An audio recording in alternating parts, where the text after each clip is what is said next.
The project I'm going to say something about in finishing is this one at the very bottom, From Archives to Activism, which is one that we've articulated really just over the last 12 months, that focused around this idea of collective memory.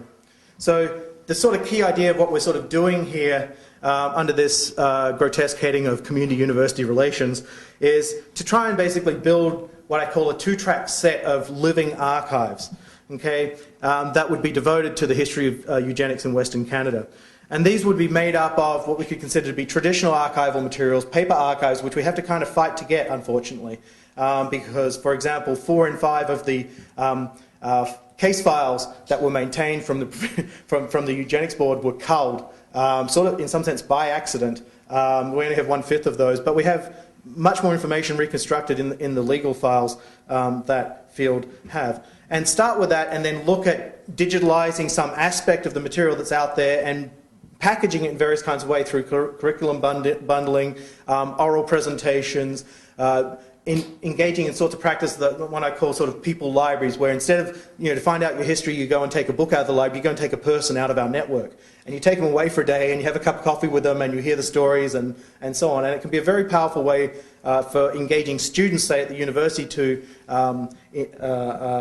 participate in community-based learning strategies. There are distinct roles for philosophers here. There are, but in some ways I don't think of philosophical activity as itself distinct from other forms of existence and life, whether we're talking about what's happening in other disciplines or whether we're talking about what's happening between the university and community. Certainly in the sorts of projects that we're articulating, there's a role for philosophers in rethinking ethics and disability, and we've been having a number of discussions in the last few days in the events that we've organised, and also, rethinking in some sense the role of philosophers in public health, ethics and social policy might be something where there's a special opportunity, given that we have a new school of public health that's very well supported by the university, and a lot of opportunities, I think, for philosophers to do good things in there, given the needs and articulations of their sort of mission. More generally, we could just think about this as I do, because I don't really come from ethics as a background philosophically, but I really come from philosophy of science, philosophy of biology. And I think of it as a kind of form of applied philosophy of science and technology, and thinking about the ways in which we use technological means to achieve sorts of social goals. So, for example, I think that talking about transhumanism and its connection to human nature is something that would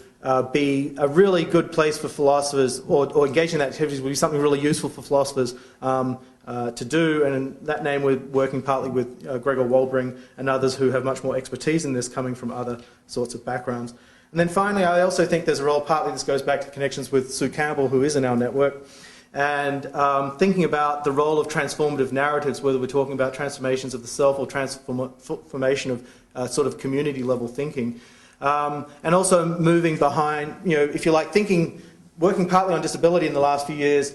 has made me aware as a bit of an outsider to that community, that I think the old age of having, if you like, specific disability focused discourse is kind of gone, and cross-disability is a kind of necessary starting point. But it's not just cross-disability, but it's crossing disability and non-disability in lots of ways, and looking at some of the standards and double standards that are out there to try and scrutinise some of the things that we've taken as philosophers often for granted, and that are often built into the very ways in which we do things. Thanks.